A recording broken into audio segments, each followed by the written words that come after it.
Bienvenidos a la historia desde adentro. 7 grandes días en la vida de Jesús. ¿Cómo podemos seleccionar solo 7? Todos los días fueron grandes días en la vida de Jesús. Fue un gran día en su vida cuando, a la edad de 12 años, sorprendió a los eruditos con su conocimiento de la palabra de Dios. Su ministerio público duró alrededor de 3 años y medio. Cada día de ese ministerio fue un gran día cuando extendió la mano y tocó a un leproso, y el pobre hombre fue sanado instantáneamente. Fue un gran día cuando se sentó al lado de un pozo y le dijo a una mujer cansada cómo podía obtener vida eterna. Fue un gran día cuando le habló al viento y a las olas, y a una fuerte tormenta, y el mar se volvió tan calmado y silencioso como un cachorro dormido. Fue un gran día cuando tomó el almuerzo de un niño y alimentó a más de 5,000 personas. Fue un gran día en la vida de Jesús cuando tomó a 3 de sus discípulos y subió a una montaña muy alta en el norte de Israel, y allí vieron con sorpresa su deidad y poderío brillando en su cuerpo. Fue una experiencia que cambió la vida de los discípulos. Escuchemos el desarrollo de la historia. El día de la transfiguración de Jesús. Contemplamos su gloria.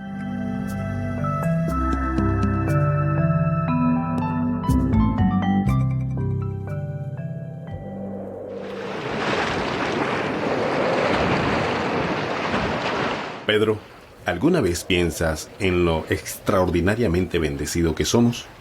Ay, Juan, a veces me pregunto por qué me llamó para ser uno de los 12. ¿Por qué me llamó para estar muy cerca de Él, compartir su ministerio? Me temo que si hubiera estado en la posición de Jesús, me habría descartado como un pescador inútil y sin educación. Es sorprendente que a Jesús no le importe lo que fuimos. Él se preocupa más por en qué nos convertiremos. Y pensar que Él te escogió a ti, a Santiago y a mí para presenciar su brillante gloria. Juan, ¿por qué tiene que morir Jesús? Ese era el plan de Dios desde el principio. Él vino a morir, no a construir un reino terrenal. ¿No dijo Isaías? Ciertamente llevó Él nuestras enfermedades y sufrió nuestros dolores. Y nosotros le tuvimos por azotado, por herido de Dios y por abatido.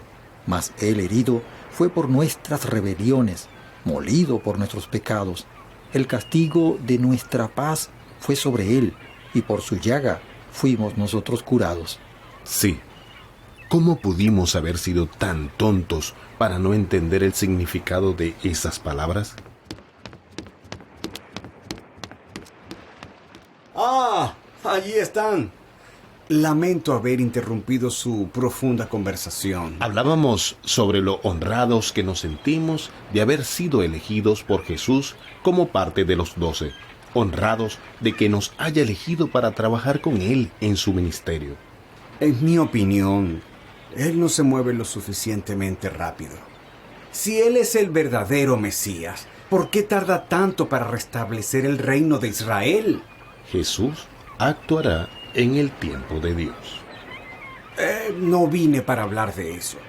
Quiero saber qué pasó cuando fueron a la montaña con Jesús y por qué no nos habrá llevado a todos. No sabemos por qué nos llevó a nosotros. Fue lo más asombroso y terrorífico que he vivido. Pero oró para que la voluntad de Dios se cumpliera y para que nos ayudara a comprender su misión. Parece que sucedió esta mañana. Estábamos bastante cansados y nos fuimos a dormir después de orar durante horas. Jesús todavía estaba orando. De pronto, su cara se volvió más brillante que el sol. El brillo nos despertó. Incluso sus vestiduras eran tan brillantes como rayos de luz. Eso es increíble. Vimos la gloria de Dios y Moisés y Elías estaban con él. Estábamos realmente aterrorizados. Ellos hablaban con Jesús. ¿Cómo supieron que esos hombres eran Moisés y Elías? Tan pronto los vimos, supimos quiénes eran. En realidad no sabía lo que estaba diciendo cuando le dije a Jesús: Señor, bueno es para nosotros que estemos aquí. Si quieres, hagamos aquí 3 enramadas, una para ti, otra para Moisés y otra para Elías. Cuando Jesús no le contestó a Pedro, confirmamos que los hombres realmente eran Moisés y Elías. Pero, ¿de qué hablaron? Estaban fortaleciendo y alentando a Jesús para la prueba que estaba a punto de enfrentar. ¿Qué prueba? Ellos hablaban de la partida de Jesús de este mundo, que pronto iría a Jerusalén donde moriría crucificado y en 3 días resucitaría, luego ascendería de nuevo al cielo. Él no morirá. La visión que tuve de Cristo me recordó la gloriosa esperanza de Israel que se cumplirá en el reino del Mesías.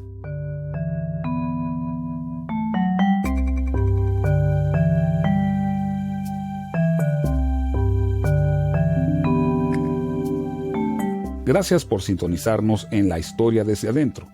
Nuestra historia continuará en un momento. Pedro, Santiago y Juan presenciaron lo más asombroso y terrorífico que ellos pudieran haber experimentado en sus vidas. Vieron la gloria de Dios brillando a través del cuerpo de Jesús. Luego Judas les pidió a Pedro y a Juan que le contaran lo que había sucedido en la montaña. Él dudaba de su historia. Volvamos al relato y veamos a Judas continuar con sus preguntas.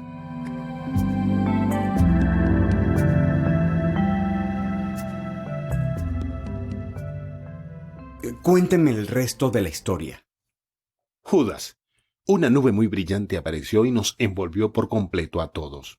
Por un minuto no pudimos ver nada. Luego Dios nos habló desde los cielos. Él dijo: «Este es mi Hijo amado, en quien tengo complacencia. A él oíd». Esa debió haber sido una experiencia sobrenatural. Dios autentificó tanto la persona como las palabras de Jesús. Y nosotros estábamos absolutamente aterrorizados. Dios nos habló. Jesús vino y nos tocó. Su suave toque calmó todos nuestros miedos. Fuimos cambiados por siempre. Jesús dijo: «No tienen nada de qué temer. Levántense». Cuando nos levantamos, miramos a nuestro alrededor, pero Moisés y Elías se habían ido. Solo estaba Jesús.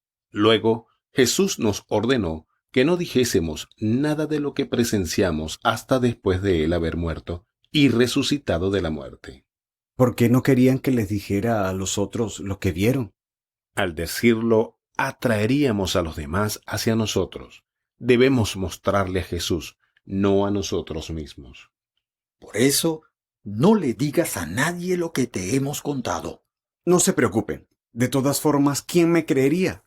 Les guardaré su secreto.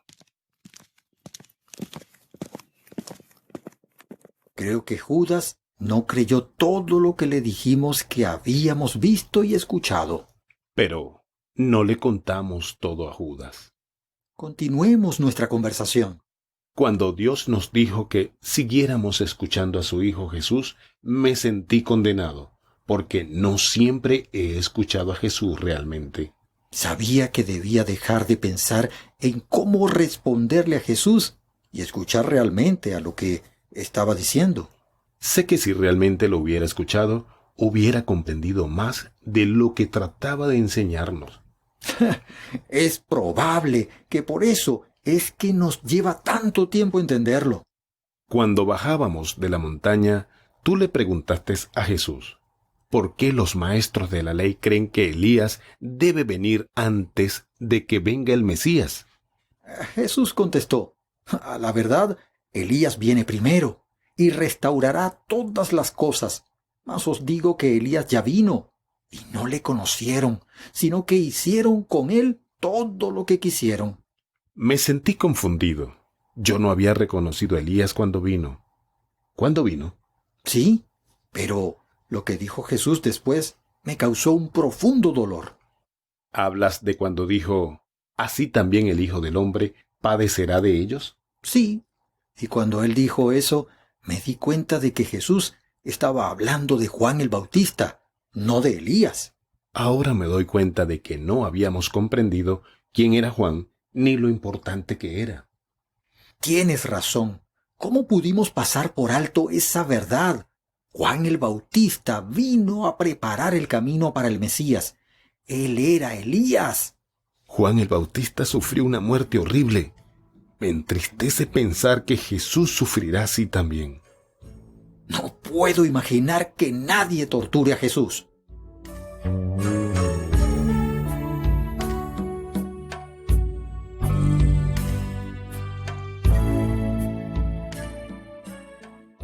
Estoy muy contento de que hayas encontrado tiempo para reunirte conmigo, Pedro. He estado estudiando las profecías sobre Jesús. Yo también he hecho algunos estudios de las profecías sobre Jesús. Es sorprendente cómo nos hemos estado perdiendo la verdad de las profecías. Los profetas son bastante claros cuando los estudias realmente en la palabra de Dios. Jesús nació de una virgen. He aquí, la virgen concebirá y dará a luz un hijo. Eso lo sabíamos. Isaías dijo: lo dilatado de su imperio y la paz no tendrán límite sobre el trono de David y sobre su reino, disponiéndolo y confirmándolo en juicio y en justicia desde ahora y para siempre. El celo de Jehová de los ejércitos hará esto. El siguiente pasaje es uno que esperaban no descubrir. Mas él, herido fue por nuestras rebeliones, molido por nuestros pecados. El castigo de nuestra paz fue sobre él, y por su llaga fuimos nosotros curados. Todos nosotros nos descarriamos como ovejas, cada cual se apartó por su camino, mas Jehová cargó en él el pecado de todos nosotros. Esto es lo que Jesús quiso que entendiéramos. Isaías también dijo: por cuanto derramó su vida hasta la muerte y fue contado con los pecadores, habiendo él llevado el pecado de muchos y orado por los transgresores. Y estábamos tratando de rechazar el regalo de salvación que tiene para nosotros. ¿Cómo me agradaría que Dios pudiera hacer el sacrificio de otra forma? Jesús no merece morir por nosotros.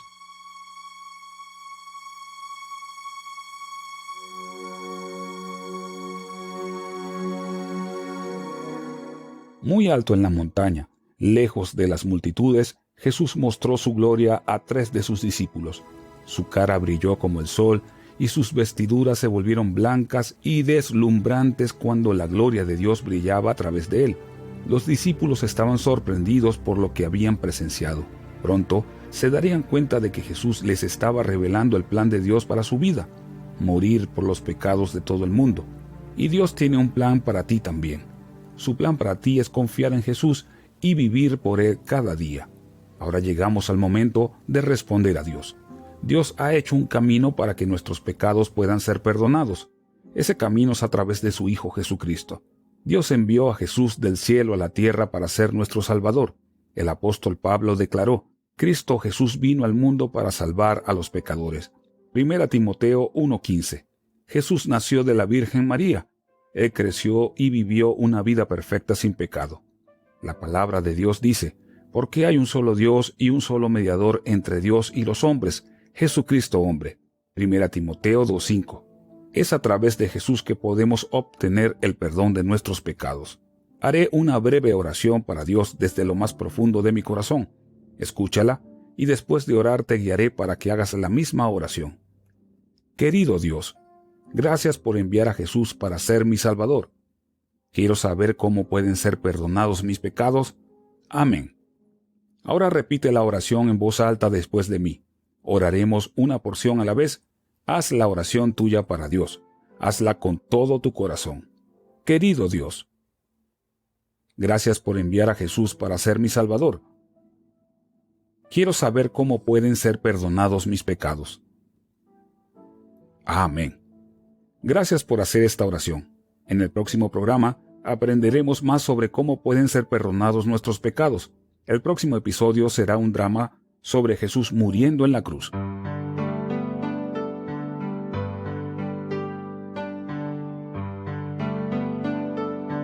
Gracias por escuchar este drama.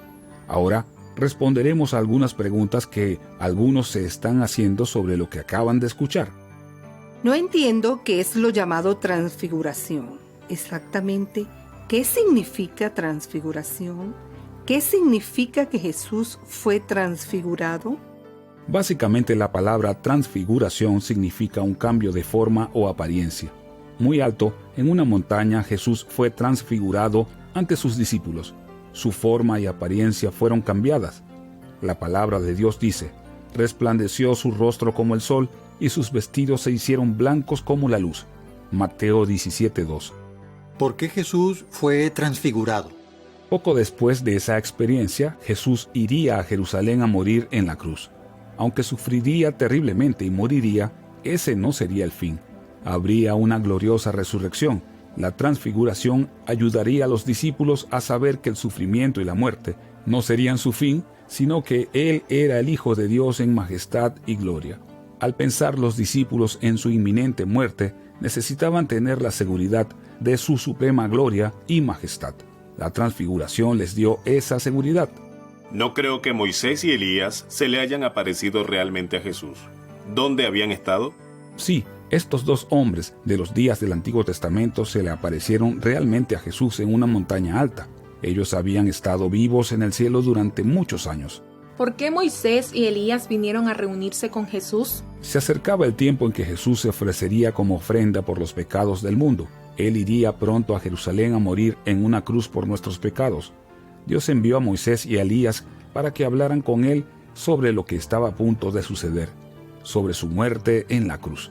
Probablemente estaban agradeciéndole y animándolo por la dura prueba que iba a enfrentar. ¿Por qué Jesús solo llevó a 3 de sus discípulos a presenciar su transfiguración? De los 12 discípulos, Pedro, Santiago y Juan conformaban un círculo íntimo especialmente cercano a Jesús. La noche antes de morir, Jesús y los 12 discípulos fueron al huerto de Getsemaní para tener un tiempo de oración. Luego, Él llevó a Pedro, Santiago y a Juan con Él, un poco más adentro del huerto. Él eligió a estos 3 hombres para que presenciaran su transfiguración. ¿Cómo reconocieron los 3 discípulos a Moisés y a Elías si ellos nunca los habían visto anteriormente? No sé la respuesta a tu pregunta. ¿Fue por algo en la apariencia de Moisés y Elías que los discípulos los reconocieron? ¿Los reconocieron por lo que ellos le estaban diciendo a Jesús? El punto es que Dios les dio la capacidad de reconocer a estos 2 grandes hombres del Antiguo Testamento. ¿Los discípulos escucharon realmente la voz de Dios? Sí, Dios les habló. Una voz vino de una nube y dijo: «Este es mi Hijo amado, a él oíd». Lucas 9:35. ¿Dios aún le habla a las personas? Sí, Dios les habla a las personas en la actualidad. Él nos habla a través de su palabra. No sé si Dios le hable con voz audible a alguien, pero eso es ciertamente posible. Sin embargo, la principal forma que Dios nos habla es a través de su palabra. La palabra de Dios es Él hablándonos. Él nos dice en su palabra cómo debemos vivir. La Biblia es un libro de instrucción para nosotros. ¿Quién era Juan el Bautista? Juan el Bautista era un profeta de Dios que fue enviado a preparar el camino para la venida de Jesús. Él era unos meses mayor que Jesús y vivía en el desierto cerca del río Jordán. Él llamaba a las personas a que se arrepintieran y se prepararan para la venida del Salvador. Cuando Jesús vino a Juan el Bautista para ser bautizado en el río Jordán, Juan le llamó y dijo: «He aquí el Cordero de Dios». Juan 1:36. Esa fue una referencia a la muerte de Jesús como sacrificio por nuestros pecados. ¿Por qué vino Jesús a morir? Jesús vino a morir como sacrificio por todos nuestros pecados. Todos nosotros hemos pecado y la palabra de Dios dice: «Porque la paga del pecado es muerte». Romanos 6:23.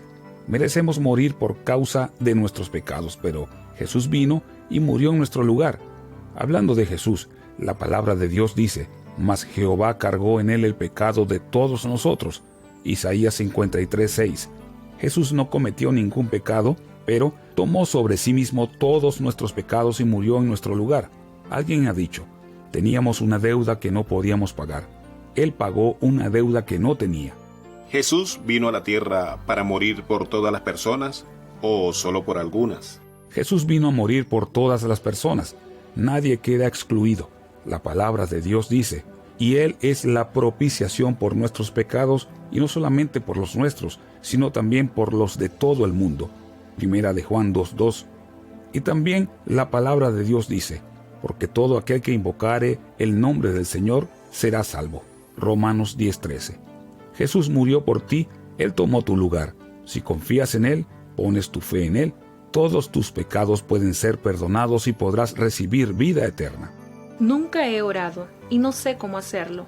¿Cómo oro? La oración es sencillamente hablar con Dios, tan fácil como hablamos con un amigo o un vecino. Así podemos hablar con Dios en cualquier momento y lugar. Algunas personas se arrodillan para orar, otras oran en la cama. Hay quienes Oran haciendo las labores de la casa y otros mientras trabajan. Se puede orar en voz alta o en silencio. Dios escucha. Se puede hablar con Dios sobre muchos temas. Debemos confesarle nuestros pecados, agradecerle por sus abundantes bendiciones para nosotros, pedirle dirección para vivir el día a día, orarle por sanidad cuando haya enfermedades o por consuelo cuando haya penas. Debemos orar por nuestra familia y por otras personas, por nuestro país y nuestros líderes. Dios quiere que oremos.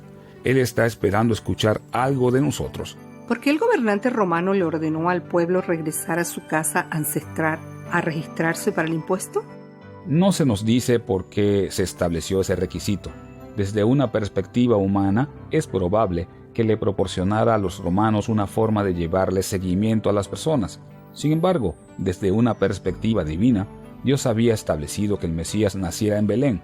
500 años antes del tiempo de José y María, el profeta Miqueas del Antiguo Testamento dijo: «Pero tú, Belén Éfrata, pequeña para estar entre las familias de Judá, de ti me saldrá el que será Señor en Israel». Miqueas 5:2. Aunque César Augusto no lo sabía, Dios lo estaba usando para realizar su plan divino. El drama decía que José y María hicieron 3 días de viaje hasta Belén. ¿Cómo hicieron ese viaje? No se nos dice cómo viajaron, pero es indudable que fueron caminando. Así viajaba la mayoría de las personas en esa época. Algunas obras de arte muestran a María montada en un burro y José caminando a su lado. No sabemos si eso fue así o no. ¿Cómo pudo una mujer embarazada a punto de dar a luz hacer un viaje tan largo? Sin duda que Dios la sostuvo y le permitió hacer el viaje. Personalmente, creo que la pareja necesitó más de 3 días para hacer ese agotador viaje. ¿Por qué permitió Dios que el Mesías naciera en un establo y no en un palacio o en un hogar agradable? La palabra de Dios nos dice que no había lugar para José y María en la posada. Es posible que debido a la gran cantidad de personas de otras ciudades que habían venido a registrarse, la posada tenía un anuncio: no hay vacantes, por así decirlo. El nacimiento del Salvador en un establo demostró las humildes circunstancias de su nacimiento. Él no vino solo por los ricos del mundo, también vino por los pobres y necesitados. El establo significaba eso. Por favor, explíqueme con exactitud por qué vino Jesús al mundo. Jesús vino al mundo para salvarnos de nuestros pecados. El apóstol Pablo escribió: Cristo Jesús vino al mundo para salvar a los pecadores, de los cuales yo soy el primero. 1 Timoteo 1:15. Dios nos ama tanto que envió a Jesús a ser nuestro Salvador. Yo no creo que María fuera virgen cuando Jesús nació. Nosotros sabemos que eso es imposible. ¿Cómo podría ser verdad? Desde una perspectiva humana, ciertamente sería imposible para una virgen dar a luz a un bebé. Pero con Dios todas las cosas son posibles. María era virgen cuando nació Jesús. Jesús es el Hijo divino de Dios. Él no tiene padre humano. ¿Por qué se le apareció un ángel a los pastores en el campo durante la noche? El ángel vino a anunciarles a estos hombres el nacimiento del Salvador. El trabajo de un pastor era la labor más baja en esos días. De nuevo, vemos a Dios dejando claro que el Salvador era para todas las personas. ¿Quiénes eran los ángeles? ¿Ellos se le aparecieron a los pastores realmente? Dios creó a los ángeles para servirle a Él. La palabra de Dios nos dice que ellos son mensajeros de Dios. Dios tenía muchos mensajes que enviarle a su pueblo, y muchas veces usó a sus mensajeros, los ángeles. Los ángeles se les aparecieron a María y a José y a los pastores. Ellos verdaderamente se les aparecieron a los pastores. ¿Todavía existen los ángeles? ¿Están en el mundo de hoy? Sí, los ángeles existen todavía. Normalmente no los vemos, pero ellos están presentes y nos ayudan de muchas formas. La palabra de Dios dice: ¿no son todos espíritus ministradores enviados para servicio a favor de los que serán herederos de la salvación? Hebreos 1:14. Y también indica que los ángeles nos ayudan de muchas maneras. Al hablar sobre los niños pequeños, Jesús dice: mirad, que no menospreciéis a uno de estos pequeños, porque os digo que sus ángeles en los cielos ven siempre el rostro de mi Padre que está en los cielos. Mateo 18:10. El drama dice que Jesús vivió una vida perfecta. ¿Cómo puede alguien vivir una vida perfecta? Tú y yo no podemos vivir una vida perfecta por nuestros pecados. Jesús vivió una vida perfecta porque Él no tenía pecado. Él es el Hijo divino de Dios, el Mesías y el Salvador. Es por eso que nosotros lo necesitamos como nuestro Salvador, porque somos pecadores y no podemos salvarnos a nosotros mismos. Solo Jesús puede salvarnos. ¿Por qué Jesús tenía que morir por nuestros pecados? ¿Por qué no pudo perdonarnos con solo declararnos perdonados? La palabra de Dios dice: sin derramamiento de sangre no se hace remisión. Hebreos 9:22. Jesús murió en nuestro lugar. Nuestros pecados fueron colocados sobre él.